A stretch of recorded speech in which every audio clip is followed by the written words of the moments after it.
چی خوب گر مردی ره در ره نماند. بود یک حکمت از رادمردان، نکو را ره به منزل می رساند. درود بینندگان عزیز، نشر تازه برنامه تحلیلی شتاب است منظور شما. همه گونه قانون ستیزی های حرکت در راه عامل یا خود قدم سوی صدمه می باشد و صدمه های راه و نقلیاتی واقعا از دردناکترین حادثه های حساب می یابند که در پی آن رشته عمر انسان ها کنده می گردد. باعث نگرانی است که هرچند کارمندان ریاست بازرسی دولتی اتومبیلی وزارت کارهای داخلی جمهوری تاجیکستان با مقصد پیشگیری چنین حادثه های مرگاور راه و نقلیاتی در عمل چاره های لازمه اندیشیده طبق برگزاری عملیات های مقصدناک و وسعت بخشیدن کارهای ترغیباتی موقع گیری می نمایند، متاسفانه حالت همان تشویش آور باقی می ماند. برخی از رانندگان با عادی‌ترین قاعده‌های بی‌خطری حرکت در راه اعتبار نداده با سرعت بلند اتومبیلشان را اداره می‌کنند که در نتیجه با پیامدهای راه و نقلیاتی مواجه می‌گردند. به اشاره و چراغک‌های راهنما و امر ناظران راه چندان دقت نداده از اطاعت قاعده‌های حرکت در راه دیده و دانسته سرکشی می‌کنند. برای مثال در حدود راه‌های اتومبیلگرد شهر و نواحی ولایت ختلان از ابتدای سال 2024 تا کنون 122 حالت صدمه رخ داده، در نتیجه 67 نفر فوتیده، 134 نفر شهروندان جراحت برداشتند. ناظران شعبه بازرسی دولتی اتومبیلی وزارت کارهای داخلی در ولایت ختلان اطلاع می‌دهند که در پی خنک نظری نسبت به علامت‌های راه و نقلیات چند عده رانندگان دچار صدمه های نقلیاتی گردیدند که در این بخش برنامه برایتان معلومات خواهیم داد. ساکن جماعت دهات نوبهار ناحیه کشانیان جمشید فیض‌اللهیف سال تولدش 1987 راننده واسطه نقلیات تمغه فورد رقم های قید دولتیش S978 TX196 روز هنگام حرکت از سمت شهر باختر به جانب شهر دوشنبه در حدود جماعت دهات فخرآباد ناحیه خراسان بنابر از سبب از معیار مقرر گردیده زیاد نمودن سرعت حرکت از عهده اداره اتومبیلش نبرآمده، در نتیجه به سمت مقابل حرکت راه برآمده به اتومبیل تمغه دیوسیل و رقم های قید دولتیش 3369 RX01 تحت اداره راننده انصار قربانزاده سال تولدش 2000 ساکن ناحیه لیوکند برخورده با جرم سرعت بلند با اتومبیل تمغه تویوتا کمری رقم های قید دولتیش 0482 VO01 با راننده ساکن ناحیه اسماعیل سامانی شهر دوشنبه محمد جان یار محمدov تعلق داشت دوباره برخورده، در نتیجه این صدمه مدهش مسافر نقلیات تمغه فورد ساکن ناحیه کشانیان امیر حمزه رسولوف به هلاکت رسیده، دیگر رانندگان و مسافران با برداشتن جراحت های گوناگون در بیمارخانه بستری می‌گردند. یا خود چند قبل در سمت راه اتومبیلگرد باختر دوشنبه در حدود جماعت دهات فخرآباد ناحیه خراسان ساکن جماعت دهات ارل ناحیه عبدالرحمن جامی ابوبکر رستمزاده سال تولدش 1988 راننده اتومبیل تمغه تویوتا کمری رقم های قید دولتیش 0021 AB01 با سرعت بلند حرکت میکرد. در چنین حالت ساکن ناحیه خراسان بهروز کوچوقلوف راننده واسطه نقلیات تمغه اوپل استرا رقم های قید دولتیش 3476 MO03 خلاف طلبات قاعده حرکت در راه عمل نموده با عبور کردن راه به سمت مقابل میبراید که در نتیجه چنین صدمه مرگاور رخ میدهد. مسافر نقلیات تمغه تویوتا کمری ساکن جماعت دهات ارل ناحیه عبدالرحمن جامی ماه رخسار حلیمова سال تولدش 1996 در جای حادثه به هلاکت میرسد و دیگر مسافران و رانندگان با برداشتن جراحت های جسمانی به بیمارخانه انتقال داده می شوند. محض آن رانندگانی که با سبب بی‌پروایی و خنک نظریشان مسافران را به هلاکت می رسانند باقی حیاتشان را با پشیمانی و اضطراب می گذرانند. اثبات گفته ها همین است که سنه 27 ایون سال 2024 тахминан соатҳои 18:45 дақиқа сокини ноҳияи муъминобод ронандаи воситаи нақлиёти тамғаи Opel Astra рақамҳои қайди давлатиаш 2251 XY03 ҳангоми ҳаракат аз ҷониби шаҳри Кӯлоб ба ҷониби ноҳияи муъминобод дар роҳ бинобар аз меъёр зиёд намудани суръати ҳаракат аз уҳдаи идораи воситаи нақлиёт набаромада ба самти муқобили роҳ ҳаракат карда дар натиҷа ба автомашинаи тамғаи Opel Astra рақамҳои қайди давлатиаш 08 00 SS03 ки таҳти идораи ронанда сокини ноҳияи муъминобод Умарҷон Латифов қарор дошт бармехӯрад. дар натиҷаи садамаи мазкур аз таъсири сахт мусофирони ин ду воситаи нақлиёт дар умум 7 нафар Бунафша Шарифова соли таваллудаш 1986 бо ҳамроҳии фарзандонаш Аминҷони Раҳмоналӣ соли таваллудаш 2019, Сабринаи Раҳмоналӣ соли таваллудаш 2011, Аминҷони Раҳмоналӣ соли таваллудаш 2014, инчунин Рамазон Алиев соли таваллудаш 1999 сокинони ноҳияи Муъминобод мебошанд ва ронанда Умарҷон Латифов бо мусофири дигар Рамазони Насимҷон соли таваллудаш 2006 мутаассифона ба ҳалокат мерасанд.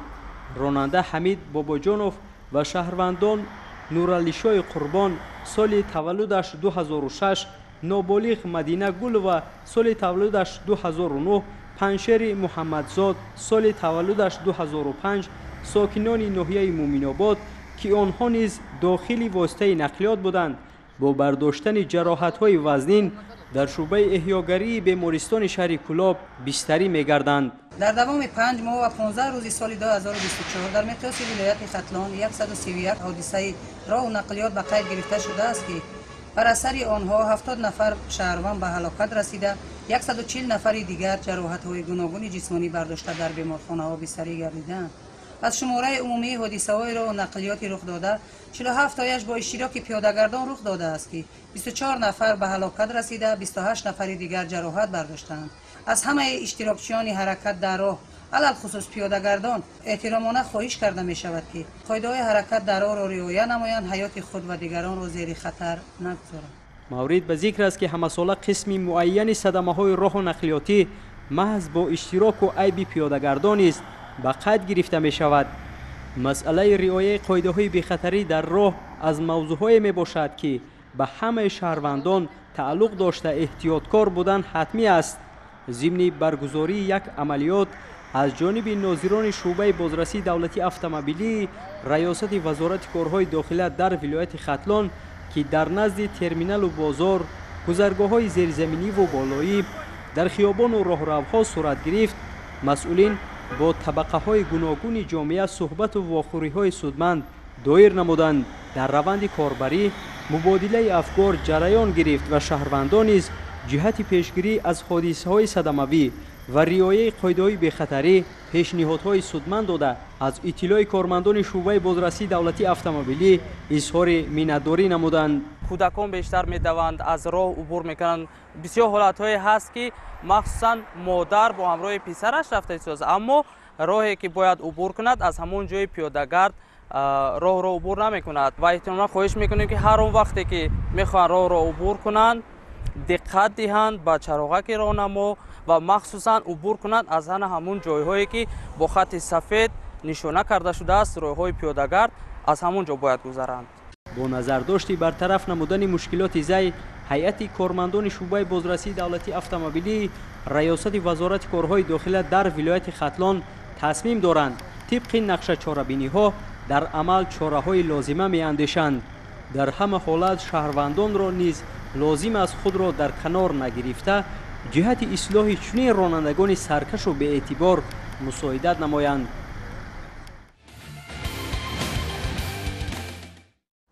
дар ҳошияи ин барнома фаъолияти нозирони минтақаи рӯдакии хадамоти давлатӣ назорат ва танзим дар соҳаи нақлиёт ва корхонаи воҳиди давлатии маркази сертификатсиякунонӣ ва кору хизматбарӣ дар соҳаи нақлиёт мавриди баррасӣ қарор хоҳад гирифт. ҷанбаҳои фаъолияти нозирони соҳа махсусан назорат ва танзими воситаҳои нақлиёти мусофирбарӣ, боркашу кироякаш ва ғайриқонунӣ фаъолияткунанда ба корбарии шабонарӯзии ҳамдигар вобаста буда дар алоқамандии нозирони соҳа бо кормандони корхонаи воҳиди давлатии маркази сертификатсиякунонӣ ва кору хизматбарии соҳаи нақлиёт метавонанд қонуну қарорҳои соҳаи нақлиётро ки санҷишу назорати он маҳз ба дӯши онҳост амалӣ намоянд.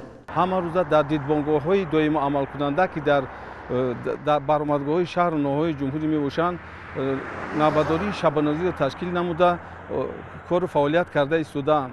қарори ҳукумати ҷумҳурии Чористон дар бораи ҷорӣ намудани маҳдудиятҳои мавсимӣ бошад. Ҳамасола аз 1 май то 31 август қарор дар бораи ҷорӣ намудани маҳдудиятҳои мавсимӣ вазн ва сарборӣ ба тири меҳвар мебошад, ки дар ин муддат ҳаракати воситаҳои нақлиёт аз соати 10 то 8 бегонӣ манъ карда мешавад ва сарборӣ ба тири меҳвар 6 тонна иҷозат дода шудааст. Борҳое ки аз меъёр зиёд аст ҳамарӯза мефароранд ва борашон меъёр карда мешавад. Ронандагон чанд муддат ҳаст ки медонанд, чун огоҳанд, қарори мавсимиро риоя карда истоданд. Тибқи қарори 569 аз 8 ноябри соли 2011 ба имзо расидааст. Ҳама сола аз 1 май то 31 август аз соати 10 то 8 бегоҳ ҳаракатшон қатъиян манъ аст. аз соати 8 бегоҳ ҳаракатро идома медиҳанд. корхонаи воҳиди давлатии маркази сертификатсиякунонии кор ва хизматрасонии соҳаи нақлиёт ҳамчун мақоми сертификатсиякунонӣ дар соҳаи нақлиёт бо мақсади таъмини бехатарии ҳаракат дар самти хизматрасонии роҳу нақлиёт фаъолияти худро дар асоси қарорҳои ҳукумати ҷумҳурии Тоҷикистон, вазорати нақлиёт, хадамоти давлатӣ назорат ва танзим дар соҳаи нақлиёт ва барномаҳои соҳавӣ роҳандозӣ менамояд. фаъолияти корхона аз рӯи қарорҳои ҳукумати ҷумҳурии Тоҷикистон ба се самт равона гардидааст. яъне ба додани сертификати мутобиқати кор ва хизматрасонӣ дар соҳаи нақлиёт, сертификати салоҳиятнокӣ ва сертификати баркашӣ мебошад. имрӯз дар қаламрави кишвар 30 нуқтаҳои баркашӣ дар корхона фаъолият мекунанд. нуқтаҳои баркашии мазкур асосан барои аз вайроншавӣ бармаҳал нигоҳ доштани роҳҳо равона карда шуданд ва талаботи ин нуқтаҳои баркашӣ барои таъмини иҷрои қарорҳои ҳукумати ҷумҳурии Тоҷикистон равона гардиданд. бояд ёдовар шуд ки фаъолияти хадамоти давлатӣ назорат ва танзим дар соҳаи нақлиёт ва корхонаи воҳиди давлатии маркази сертификатсиякунонӣ ва кору хизматбарӣ дар соҳаи нақлиёт аз ибтидои таъсис то кунун дар самти назорат ва танзими воситаҳои нақлиёти мусофирбар, боркаш, сабукрави таксӣ, инчунин нигаҳдории ҳолати роҳҳои автомобилгард ва пешгирӣ аз бармаҳал вайроншавии он ва таъмин намудани хизматрасониҳои бахши бору мусофирбарӣ равона гардида ҷиҳати рушди босуботи соҳаи роҳу коммуникатсия нақши муҳим дорад. дар ҳолати пайдо шудани чунин ҳолатҳое ки воситаҳои нақлиёт, ронандагони воситаҳои нақлиёти боркаш борашон аз меъёри мухарраҷат зиёд мебошад, бори воситаҳои нақлиёт фароварда шуда нисбати онҳо протоколҳои ҳуқуқвайронкунии маъмулӣ тартиб дода шуда ва бо сертификати баркашии воситаҳои нақлиёти боркаш таъмин мегардад. ҳамаи қонунҳои амалкунандаи санадҳои меҳрӯии ҳуқуқи соҳаи нақлиёт ин барои нигоҳ доштани бармаҳал пеш аз муҳлат вайроншавии роҳҳои автомобилгард мебошад, ки бояд қабати болопӯшии роҳҳои автомобилгард пеш аз вайроншавӣ муҳофизат карда шавад.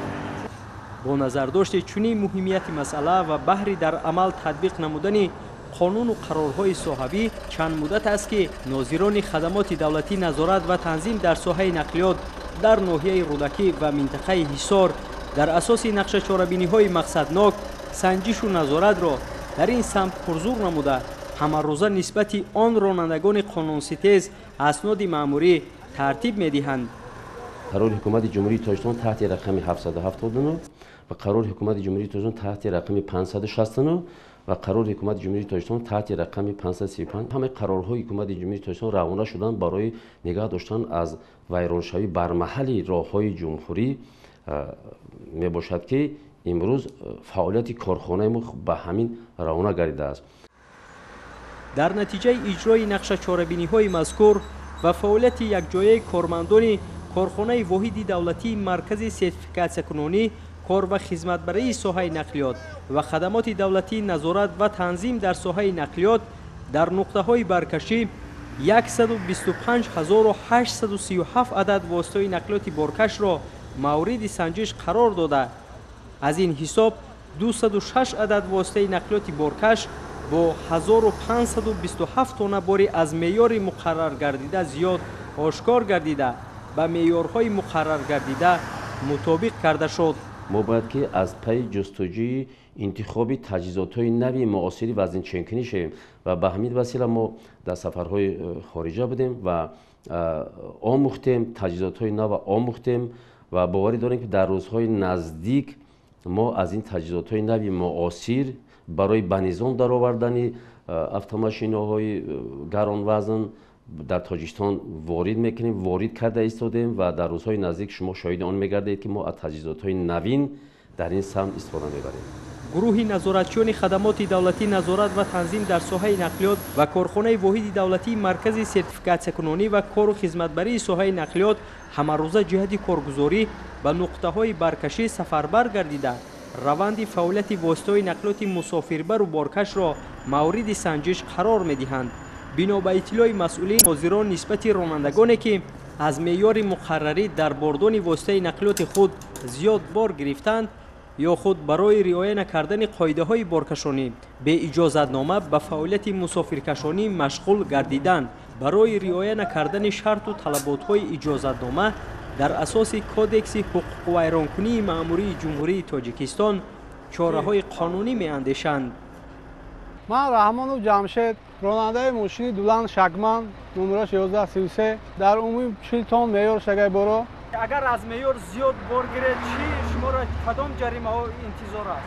ما جریمه های 311 مقدار 3000 بالا معین کرده شده است. دیگر حالت های وزن چنکنی امروز با همین تکنولوژی معاصر رقمی به نظام درآورده شده، با سرور مرکزی معلومات ها پرره می روند و در همکاری با خدمات دولتی نظارت و تنظیم در این ساحه وزارت نقلیات جمهوری تاجیکستان ما می توانیم سطح و صفت فعالیت خود را بالاتر بریم، نشان بدهیم که ما هم از تکنولوژی معاصر ما استفاده بوده استیم. در دوره صاحب استقلالی جمهوری تاجیکستان همینقدر راههای زیادی که به استفاده داشتند با تمام شرط طلبات جوابگو میباشند. باید ما این راهها را محافظت کنیم، از برمحل ویران شوی و نگذاریم که اینها پیش از مولد مثلا ویران شوند. از تمام رانندگان واسطه نقلیات بارکش خواهش کرده می شود که احترامانه خواهش کرده می شود که هنگام فعالیت بارکشانی به طلبات‌های قانونی مذکور رعایت کنند.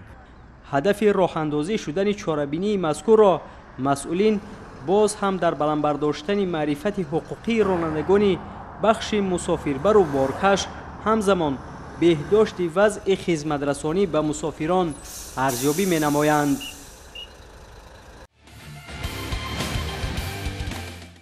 چون که قبلا اشاره رفت عامل و یا خود شرایط رخدهی صدمه‌های راه نقلیاتی زیاد می باشد و یکی از آن تعمیر طلب بودن راه‌ها می باشد که در حرکت واسطه‌های نقلیاتی دشواری احساس می گردد.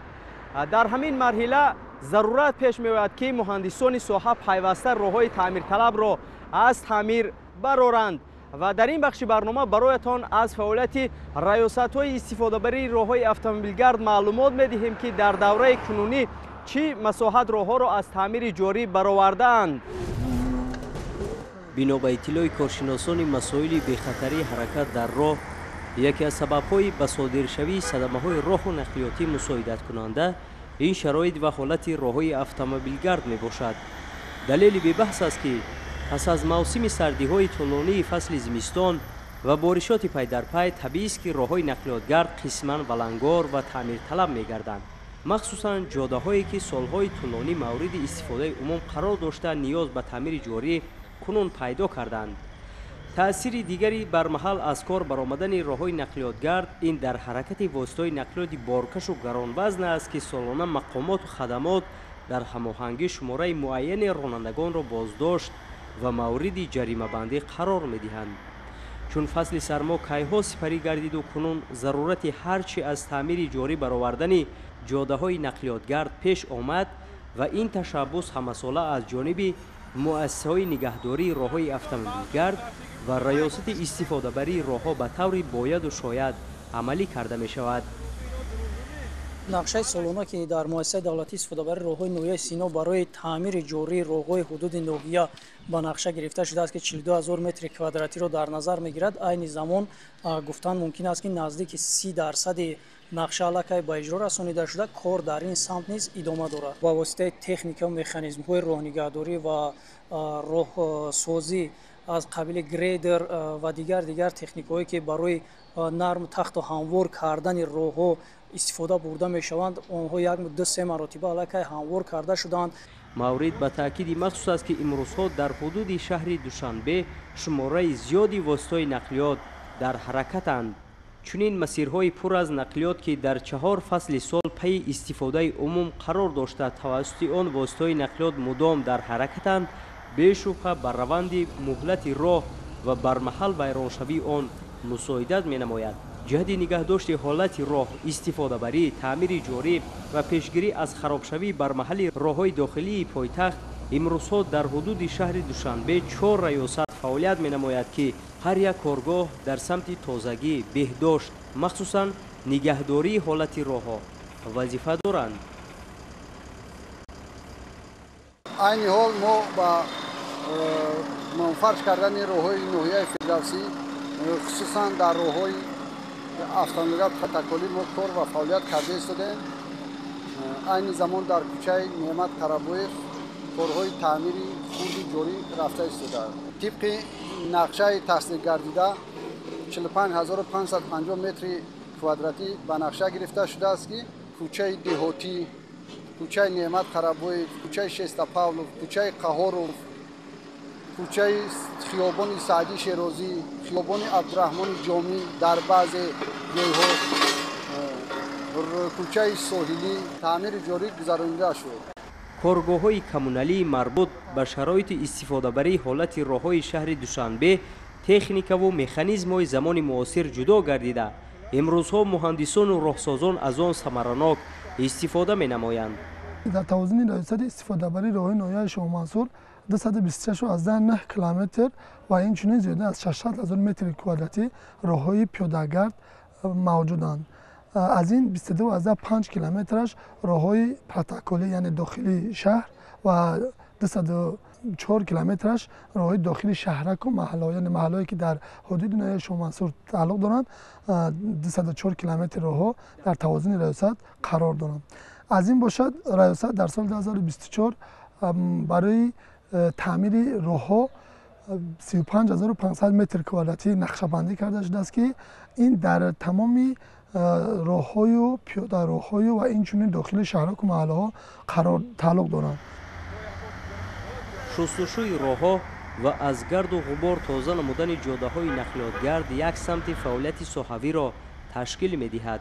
кормандони масъул шабонарӯзӣ бо истифода аз имконияти созгор ва чунин механизмҳои муосир ҷодаҳои мошингарду хиёбонҳои гулпӯшро ин гуна шустушӯй менамоянд. бо ин васила масъулин дар сабзии Душанбеи ҳамешабаҳор ҳуснеро зам намуда, ҷиҳати тӯлониву бардавом вуҷуд доштани роҳҳо кӯшиш ба харҷ медиҳанд. автомошинои опош ки ба муассисаи давлатии истифодабарии роҳҳои ноҳияи Сино тааллуқ дорад, аллакай пас аз анҷоми кори шабона ё ин ки рӯзона ҳатман ҳудуди ноҳия шустушӯ мешавад, махсусан пас аз нимаи дуюми шаб, яъне ҳангоми саҳар собгоҳон аз соатҳои 4 то соатҳои 6 аз тарафи тавассути техникаҳои опоши муассиса роҳҳои протоколӣ ва дигар роҳҳои ҳудуди ноҳия низ шустушӯ мешаванд. дар баробари ин ҳама ташаббусҳо ҳанӯз ҳам кӯчаву роҳҳое ки комилан таъмирталаб ва ба таъмири ҷорӣ ниёз доранд ба назар мерасад.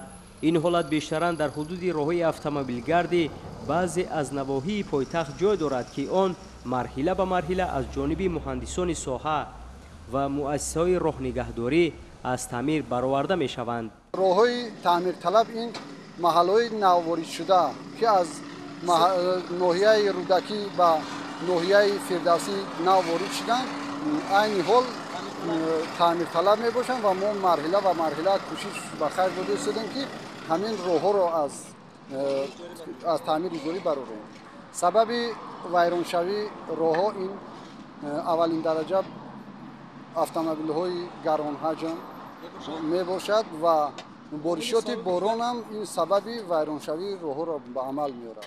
махсусан ҷодаҳои маҳаллӣ ву минтақаҳое ки аз ҳисоби ноҳияи рӯдакӣ дар тавозуни раёсати истифодабарии роҳҳои ноҳияи фирдавсӣ ва шоҳмансури шаҳри душанбе ворид гардид, қисман таъмирталаб буда масоҳати зиёди он аллакай аз таъмири ҷорӣ бароварда шудааст ва корҳо дар ин самт идома доранд. дар марҳилаи аввал роҳҳои хатсайри нақлиёти мусофиркашон ва инчунин роҳҳои протоколиро аллакай аз таъмир баровардааст ва дар марҳилаи дуввум бошад ки раёсат то ба имрӯза аллакай якчанд маҳаллое ки дар тавозуни дар нигоҳдории раёсат қарор доранд 80% он аз таъмир бароварда шуд.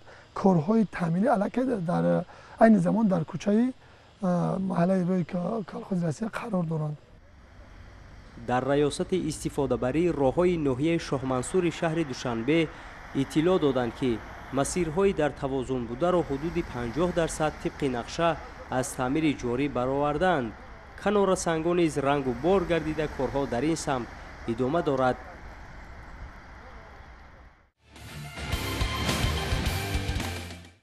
роҳраво нест гаҳе зуд гаҳе хаста равад. роҳрав он аст ки оҳиставу пайваста равад. инҷо бинандагони азиз ба анҷоми барномаи таҳлилии шитоб расидаем. дар ҳафтаи равон ба шумо роҳи сафеду бехатарро таманно дорем. ронандагон, пиёдагардон ва дигар иштирокчиёни ҳаракат дар роҳ, мову шумо вазифа дорем ки ба оддитарин қоидаҳои бехатарии ҳаракат дар роҳ риоя намоем то боиси рух додани садамаҳои роҳу нақлиётӣ нагардад.